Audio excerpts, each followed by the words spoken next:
Hello, everyone, and welcome to listen the topic client-centric innovation, how to understand what your customer really needs. Today, we are celebrating the third birthday of Tallinn Innovation Center, and to do that, we want to spread the knowledge and experience what we have done so far for the Estonian economy. The Innovation Center was opened in Tallinn to help companies to increase their competitiveness and also to contribute the Estonian economic growth.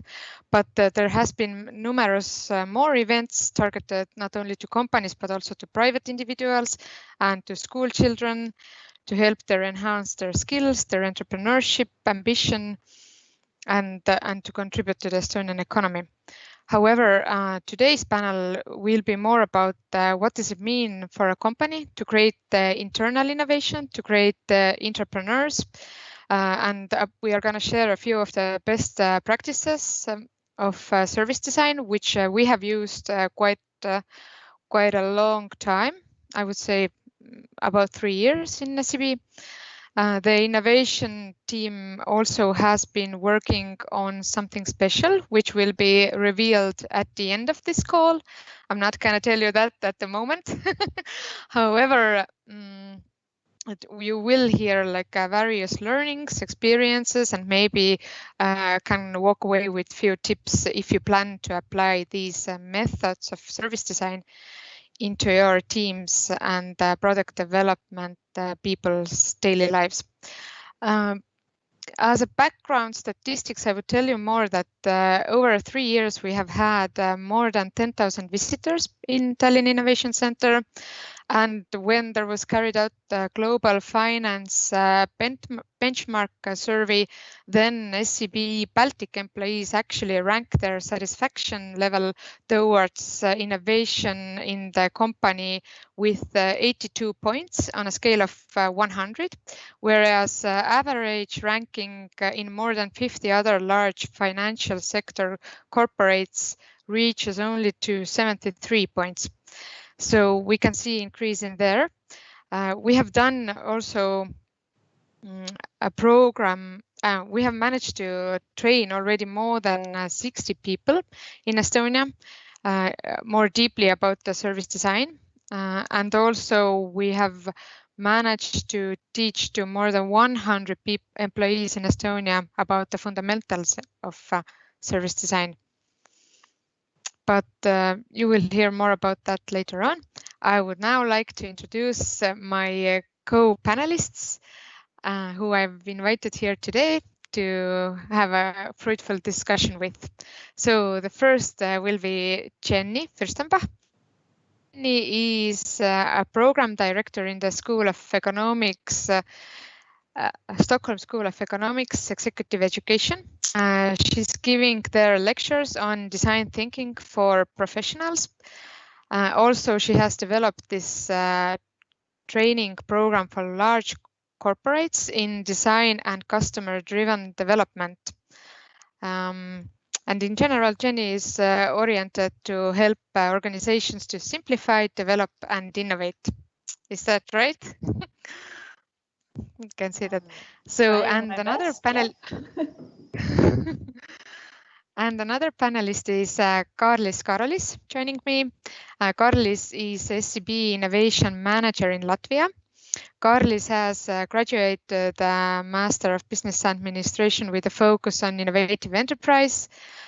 He's a certified facilitator from Stockholm School of Economics program, and he has been innovation manager for the past 3 years in SEB Bank, but also he has experience before that in business development department as a product manager and in several different banks.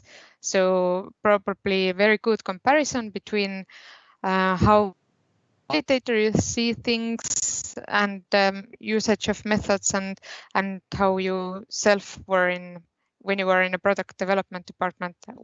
How was the life then?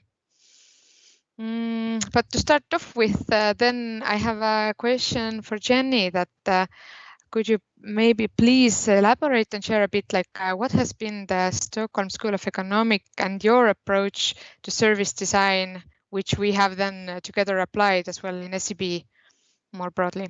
And why is it important to companies to really to understand and apply it? Yes, I can try. It's not super simple. Service design in itself is a little bit of a fuzzy subject, has a lot of different names. We talk about it as service design, we talk about it as design thinking, as human-centric innovation, as customer-centric innovation. So, lots of different names to pretty much the same thing, which is a clear process and a set of mindsets. I think it's important as well, and a number of methods. So when we think about service design, we often think about it as a process, and that is good, and it's sort of helpful, and especially when you start out, I think it's really helpful. But I think the longer you sort of work in service design, you realize that it's actually much more about the mindsets, and that is actually the most important part. And I think that is one of the reasons why sometimes it feels a little bit fluffy. But in general, I think the reason why service design as a method for innovation has become so popular in the last few years is because of the high pace of technical innovation. Because it used to be that we could plan a lot more. And now technology is developing so fast that there's really no way that we can sort of, concretely and stably plan for, 5 years, what kind of products we will develop or how our business is going to develop, because we just don't know. So many things are happening very fast, and that means that we have to find something else that we can hold on to. We can't create a 5-year plan that we sort of then stick to. We need to find something else that we can stick to. And I think what a lot of companies have realized is that the only thing that they can stick to is, their customers and their customers' needs. And their customers' needs are, the only constant in this. If we are a company that can help meet a customer's needs, then we can be successful even in terms of rapid change. And I think that has been sort of the experience from a lot of the sort of large companies that have driven this development. Apple is probably one of the most well-known companies that have been very driven in one way by what their customers need, and what their customers need but don't know that they need. That's the tricky part, right? It's like the unmet needs, the needs that people don't even understand that they have, that are beneath what they're saying. But I think also Airbnb, for example, is a perfect example of a large technology company that has really propelled their development based on what their customers think and feel and want, and was interestingly started by 2 industrial designers actually that have been very vocal about how they use their design background in developing Airbnb. And I think one more thing that I think is really important is that some people, if you don't know what service design or design thinking is, you can sometimes get really thrown off by the wording, by the design word. I don't know, this is different in different languages, I guess, but I know in Sweden, definitely people are a little bit like, oh, but design, I'm not a visual person, I'm not a creative person, I can't draw. And that's not at all what it is about. But design thinking or service design is really about utilizing the toolbox that designers use and have used when they are creating new products or new things, and applying that method and that mindset and that process to other things. So we're just using the designer's toolbox. We're not becoming designers at all. We're just using some of their tools. Mm-hmm. Yeah, you're right. And as you mentioned, the situations like the technologies changing and developing quite quickly, but also as we've seen in the recent times, also some natural, let's say like natural disasters or like a corona change our business quite quickly. And as you said, like the only thing constant even is not, it is your client needs, but the client's needs can change, and it's how you approach in understanding and validating them constantly. And as I understand, you have quite broad experience in working with several companies with these service design methods. And do you have some lessons from there, like what you could share with us? Like what is generally most easy or most difficult for those companies? It's so interesting to be working with different organizations on this, because there are different learnings depending on where you are. We work a lot with large companies, naturally, at Stockholm School of Economics, but we also do some work with really small companies. And the learnings are very different depending on industries, size, scale. Some are general, I would say. And some of them, those who are general, I would say, are very like human related. Like one of the things that people find very, very difficult when they start out working this way is the ambiguity of it all, that we don't know what it is that we're going for. We're not sure what the solution is. We're just out there trying to explore and find unmet needs that we can innovate to cater for. And that is very uncomfortable, like deeply uncomfortable for many people, and in turn for many organizations, because organizations and people, we sort of thrive on knowing where we're going. That makes us feel competent. You know, I have a plan. This is what I'm doing now. This is where I'm going. And the same for a company. We have a plan. This is what we're doing. And so to sort of admit and go into something, being open to, you know, we think there is something here, but we're not really sure what it is. We'll explore it, and then we'll come up with a solution in, you know, a while, and we don't know what it is. That can be very, very uncomfortable and very difficult as well in the corporate system to sort of work in that way. So you have to find ways to sort of navigate an innovation process through a corporate governance structure. And as a large company, that can be very difficult. And I'm sure at the Innovation Center, you know a lot about this. But yeah, I think that is probably like, that is general. That doesn't really matter what industry, what size, scope, you know, anything. The ambiguity and sort of embracing ambiguity and being okay with not knowing as a company and as a person, that is probably the most difficult thing. And when you can do that, like when you can realize that actually this is a prerequisite. If I can't, you know, if I'm to develop something new, I must be okay not knowing first. If you can come to that insight, I think both as an organization and as a person, you have come a really long way towards innovating.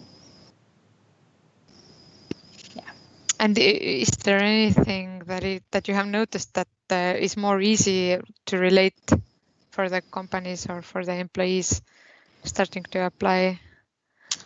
I think, as I said before, I mean, service design for me is like, it's a process, it's a set of mindsets, and it's a number of methods. And I think very often what is sort of easier to start working with is the concrete things. So, you know, the methods probably the most easy to adapt, because they are like concrete. This is how you do it. This is what you know, this is the method that you do in order to gather insights. You go out and you do interviews, you follow these guidelines, you know, it becomes very concrete. And I think those are very often sort of easily adapted. And sometimes people feel like doing, you know, applying the methods is enough. And I think when you come to sort of a next level of understanding is when you realize that just the method without the mindset is not enough. And the method without the mindset can be very difficult as well. So it's a process, it's a journey. And it's I think it's one that's been so interesting with SEB, is that it's been so clear from the start that SEB has really wanted to drive a culture change in terms of, you know, developing the capability to innovate and to be an entrepreneur, if you will, across the country, across the company and across the countries where SEB is active. And that's been really interesting for me to see and sort of follow and try to support, because I think that is so important to do, because it's, you know, it's one thing to ask someone to innovate something, but if there's no culture of, you know, allowing failures and allowing ambiguity and collaborating across teams, and then, you know, it's very difficult to sit in your own little closet and always be right and be innovating. I mean, that's not really how it works, right? Mm-hmm, mm-hmm. Yeah, and I've noticed that there is also sometimes a difference between like really trying to get to the solution, whereas like also embracing the learning during the journey. Like sometimes it can be difficult to differentiate the learning and getting to the solution, and it can drive this disagreement with failure, because you want to get to the solution and you don't really want to admit that maybe this solution is not actually the best, which you already started to like get to. Yeah, I mean, service design is per definition an iterative way of working, and iterative way of working means that you're trying something, and you try it a little bit sooner than you're actually comfortable with. Then you try it and you learn something, and then you iterate and you try again. And that is, you know, it's a wonderful way of working in many ways. I personally love it because it means that, you know, you can always redo, you can always do better, because there's always another iteration. And this is just a prototype, we're just testing something. But it also means that you're sort of never fully done, which can be really frustrating. And it also means that in order to iterate, you need to be able to and prepared to what you're saying, to sort of throw out the things that didn't work and to learn things and be okay with valuing those learnings. And I think sometimes as organizations, we're not good at, valuing the learnings. Sometimes we're like, we need to finish this project and launch this solution. And that's, doing something concretely, even if the solution is not a good one. And I find that super interesting. It's like the learning that happens in the organization and in people's minds is not tangible enough for us to sort of validate, because it could be the same thing that you do something, you learn something, you realize that, oh, actually, we should be doing something different. So you bring the learning with you and you move forward, and that should be fine. I mean, that learning is super valuable to the business, but sometimes it doesn't feel that way. It would feel better if that solution that we were working on that actually wasn't so good, if we had implemented it, because then we would have, done something. Strange. I find that very interesting and difficult, actually, as well. Yeah, I agree with you. Thank you, Jenny. And now I have a question for Carlis. How it happened that SEB started to put more and more effort into spreading these service design methods? Hi, Annette, and congratulations to birthday of the Innovation Center. And hi, Jenny. Nice to have a talk with you as well. So if I'm thinking about SEB, so why have we started to think about more and boost this service design methodology? And then I'm thinking about kind of two impulses in general, so which are feeling that they are coming closer and closer and becoming as a one. And one of the impulses is coming from external world, something that Jenny referred to, like the changes around, some uncertainty, technology itself, and as banking as such is a service in general, and the customers are the ones which are using this service through this technology point of perspective. They are probably seeing nowadays. They are experiencing some new channels like a video or chats, and they start to probably even share feedback openly in a social media. So anyway, they have new experiences in general, so they got some stuff faster and they start to demand those things as well from the organization. So if I take a look from the personal perspective, so if I imagine that I want to get the water from the tap, and then there is one which is a manual option, another one is basically infrared. I don't know what's the name of the technology in real life. So by using this second option for some time, I start to understand and put the hands under the manual tap as well to get the water. So it's already becoming some change within me. So and that's the same what people are experiencing when they're using different services, and it means that we have more possibilities to think about that and redesign actually our existing processes. And the other impulse which I should mention is that coming from internal world in general, and as a company which constantly changes as well, and look what's happening outside. Several years ago on SEB group level, we established new vision, which was to deliver world-class service to the customers. And probably by putting just the vision on top of some kind of a screens, it's probably not the right way how to do it, and expect that employees already by themselves understand which are the ways to go and how to live in this a vision. So I think that we started just to understand what it is. So we started to recruit some user experience people into the teams, like customer experience designers. HR started to explore what's happening around. So what is needed for us, to understand. So what should we bring to our employees?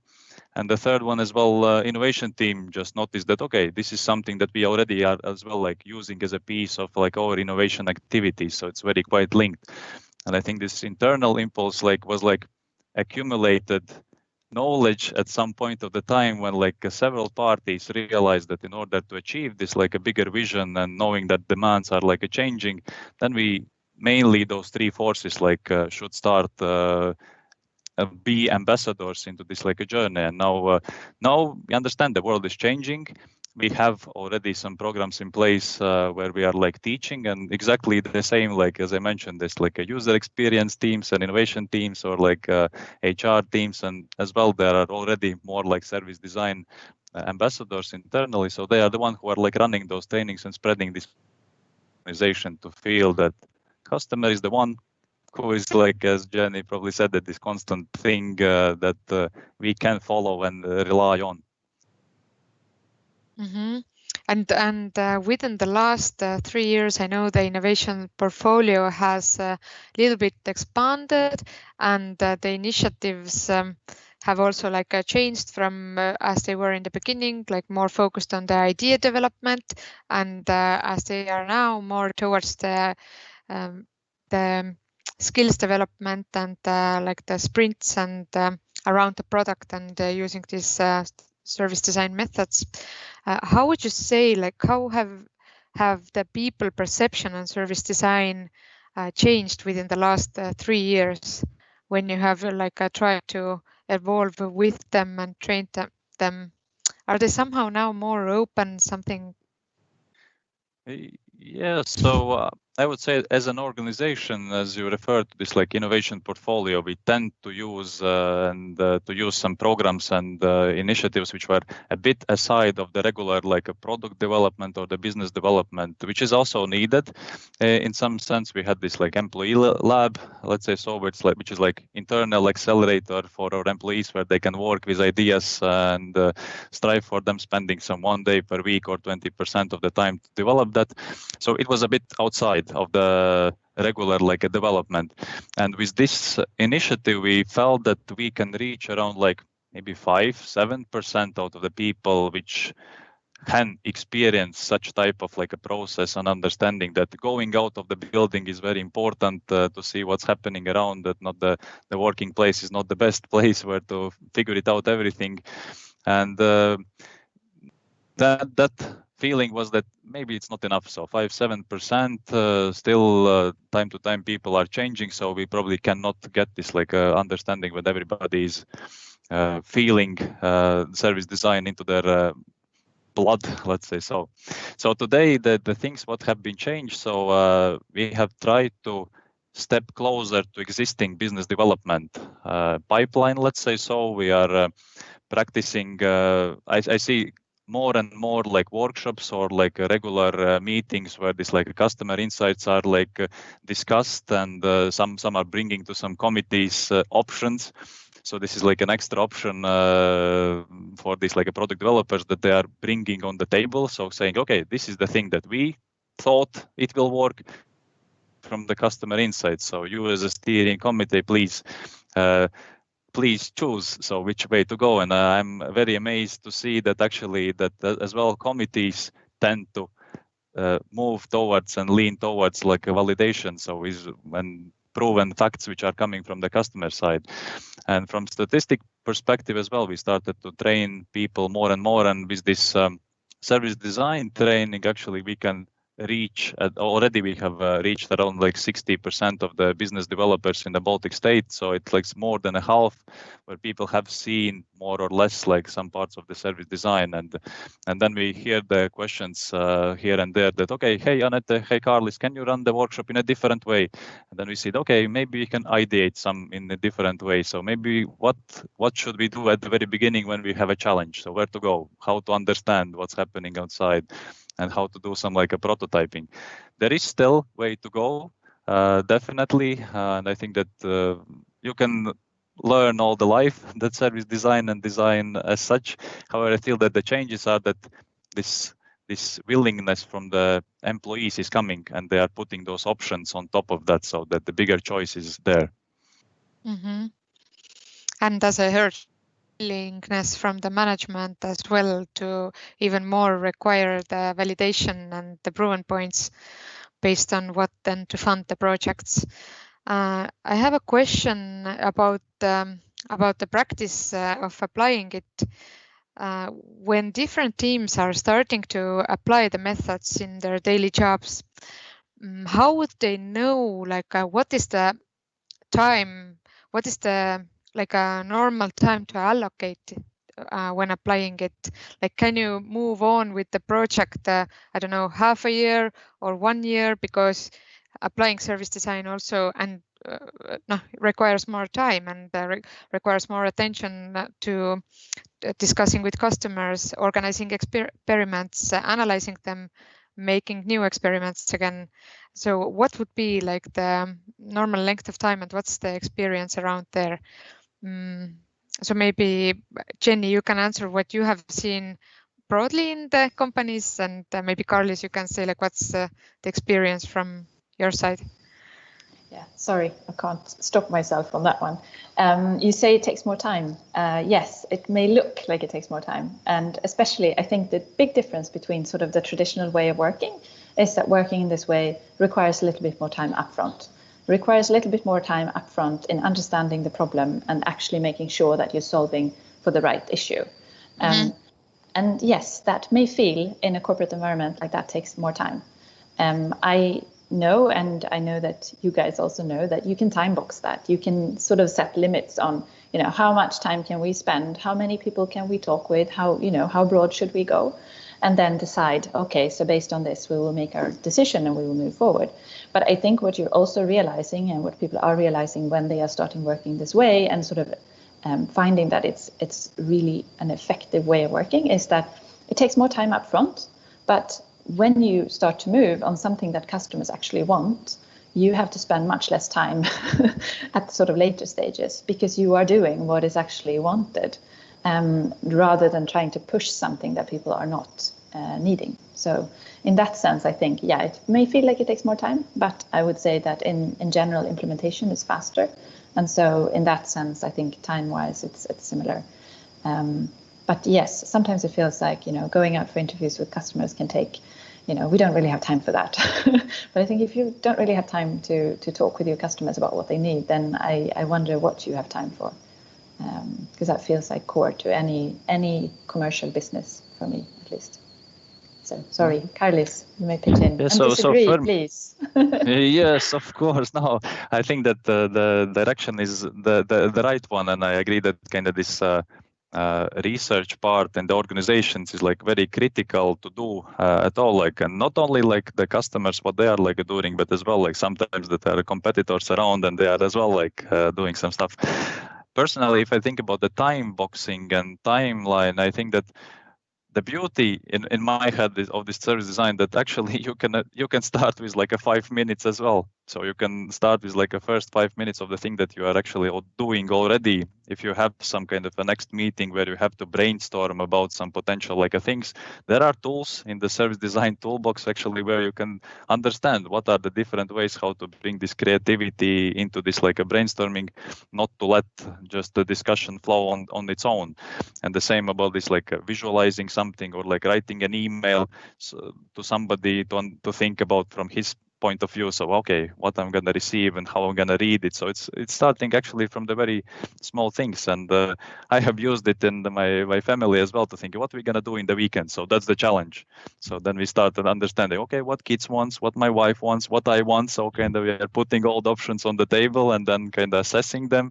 Then dating. So, okay, whether we should go with the tent outside, whether somebody wants to go to the cinema, visualize it. Okay, we chose these things. Okay, cinema looks the best option, so let's go. So kind of it takes very small amount of time in general to go through the process.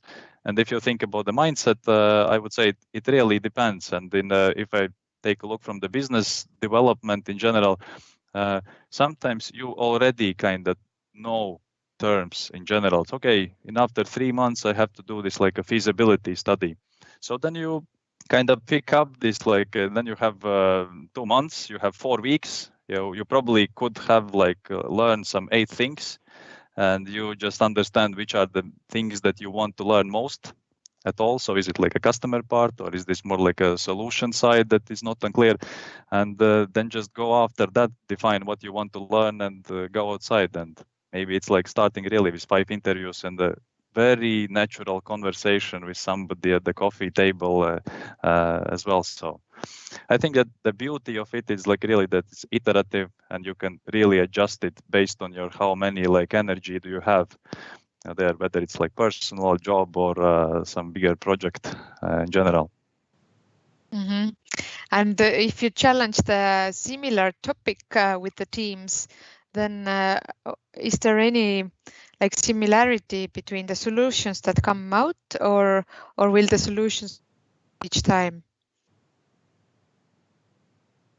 Let's say that you are running a service design program for several teams at work in SEB, and then the teams would all like to deal with financial literacy, like solving the problem around that.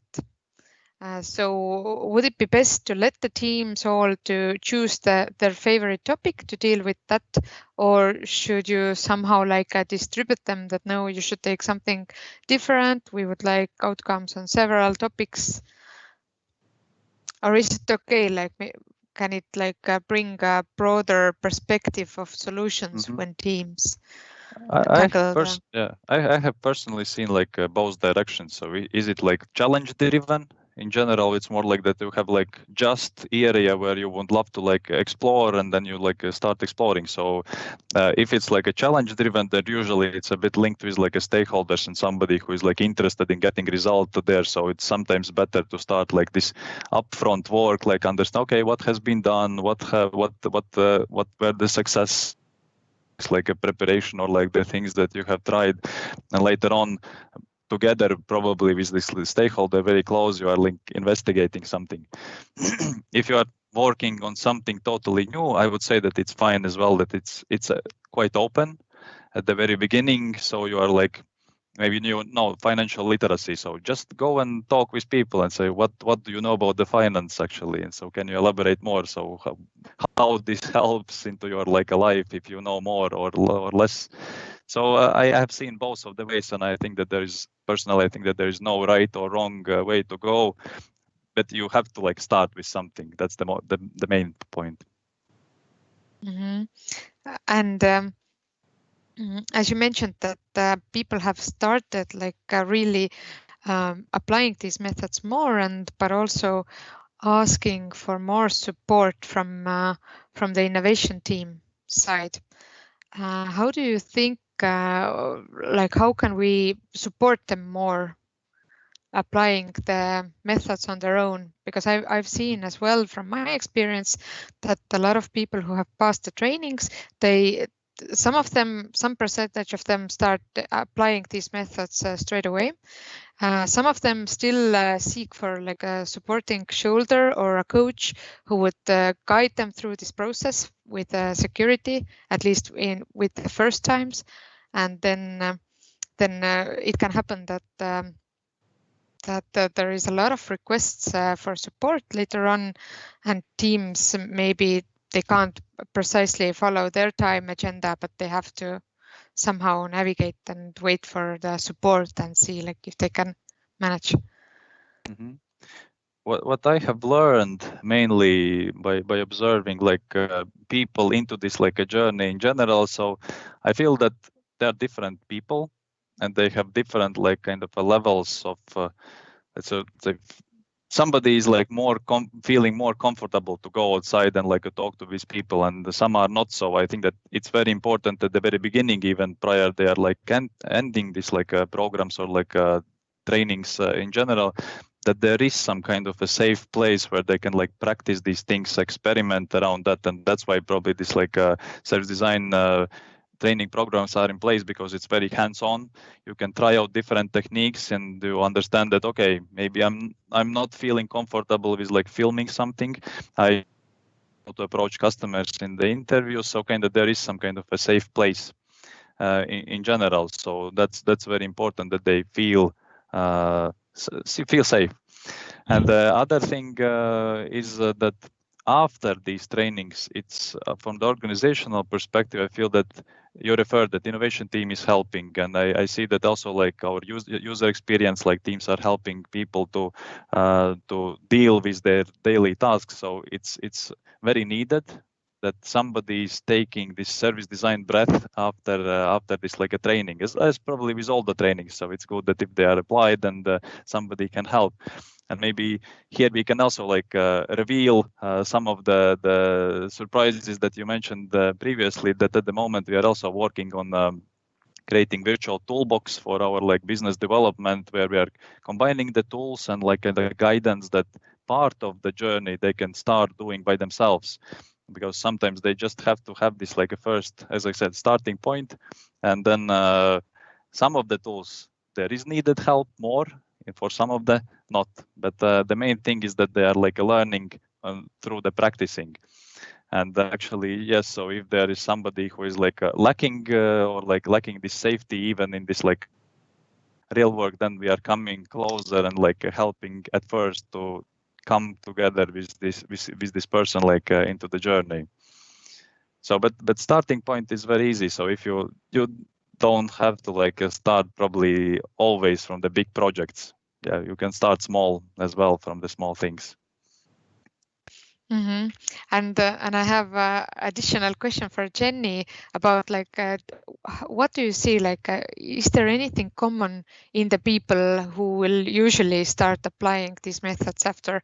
Can you spot them maybe like straight in the beginning of the training? You already know that, okay, like they probably will take their idea to live, or is there some surprises and actually the people who are more silent analytical, you didn't even expect them to reach like that far, they are the ones who will take it to live later? That's a super good question, actually, and I haven't thought so much about it. I know, though, when you say it, that, yeah, some people I can see from the beginning that these people, the methods and the process is going to resonate with them, and they're going to be able to apply it and use it and pick it up very quickly. But there are a lot of people where you go through the process and people are very frustrated when they start working this way, because it's not the traditional way of working, and you don't, as a human, we like to have solutions on the table very quickly, and in this way of working, we don't have solutions quickly, and so it can be very frustrating for people. But I think that for many people, when they work through this, at some point, it's you can see that it flips. That something happens in their brain where they start to understand why we're doing it this way, and the values. And I mean, they're fantastic values to working this way. And it flips for them and connects. And that can happen to anyone, I think. I've been super surprised by people who I've thought, see no value in this way of working, but that can suddenly, flip and go out and do amazing things working in this new way. So, yeah. Okay. If I can build quickly on that one. So what I have noticed that actually those people who are ready to let go things when they have like learned or like they have generated their own ideas. So I see that there is a big beauty in that. So kind of they understand that there are other people into this like room, and they are willing to like kind of help others, like to develop other ideas, not only like a stick to their own. So kind of that encouragement for everybody of us would be that when we hear something, that to stay a bit like curious for 1 minute or 2 minutes, like longer than we usually do on the other ideas. And the same is like not to like try to defend our own, but like really focus on something that you have learned lately. So that's this possibilities for somebody to let things go is very like good characteristic that I have noticed. Mm-hmm. So as I promised, for the people who are watching us today, some advice based on the experience from Jenny and from us. I would summarize the topic with following advice, that applying service design requires a little bit for you to be like comfortable in this uncomfortable situation, embrace ambiguity. But if I go into more practice, then I would say that it requires more doing more pre-work, researching and investigating, analyzing data about your customer, all the numbers you can find, also like a little bit investigating like the characteristics of the customers, so on. Allocating time based on how much time you have for the project, and then you can see like how deep can you go with the investigation process of the customer and with all the service design process. However, once you've done that, once you've allocated the focus, how deep you can go, and you have researched the data, then you can be sure that you will shorten your go-to-market strategy, right? Because you are faster in that later on. If there's anyone watching and in which sites they could like find examples of some of the tools or how to start, do you have any good recommendations, like where to turn to, like where to get your first steps? For me, like the first ones which comes into mind, that go to the Google, write service design, and the first ones which will pop up probably will be the best ones as well. So however, like I am now imagining that this is like IDEO in general, this design firm, so where you can find the fundamentals on that. And the other one is like book which is called This is Service Design Doing. So there are plenty of methods that you can apply, starting from your personal life to the business. Just like open the book and like start applying it. Yeah, there's also a really good website that's called designkit.org that has a lot of resources, a lot of like short video clips explaining parts of the process and the mindsets that are needed, and that can be a good starting point as well, because it's easy to get overwhelmed. I think This is Service Design Doing is a great book, but it's also like a very big book. And another book could be like the Creative Confidence book, which is a much easier read. So there are many different ones. But I think in general, I think the main sort of advice is, and this, I know this is counterintuitive because I work at a university, but service design is really a practical field. It's not a theoretical field. So it's really something that you learn by practicing. And so my sort of main advice would be to sort of, read a little bit, but then go out and start to try to do things a little bit different, try something new and use a method, or, try something that you find might be useful. And then when you do that iteratively, you will learn, new things, and then that will inform you in how you develop your practice further. And I think that is probably one of the things that some people love and some people find very difficult, because they want to be perfect at it and they want to, have all the theoretical references. But I think the practical work is what's going to inform you here a lot. And it's a lot about courage as well, to be brave enough to let go of what you think that you know, and to be brave enough to go out and be very open to whatever comes your way.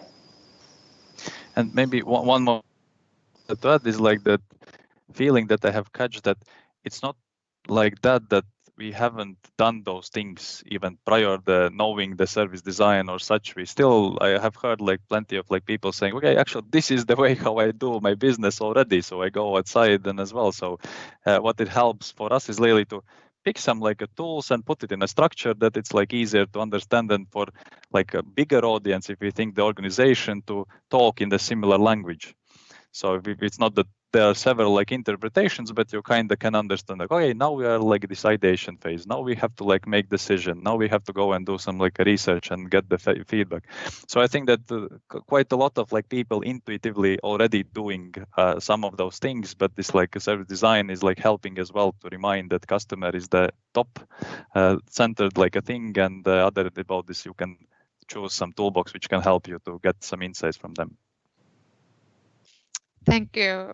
I agree with that. And I think that this sums up quite well with some of the advices, some of the resources to investigate for our visitors. So thank you, Jenny. Thank you, Karlis, for the You're discussion welcome. today. And for the viewers, I would like to say that we have a next interesting panel starting today from 1 o'clock, and it's gonna be a virtual tour of our brand new innovation center in Tartu. So stay tuned and check it out.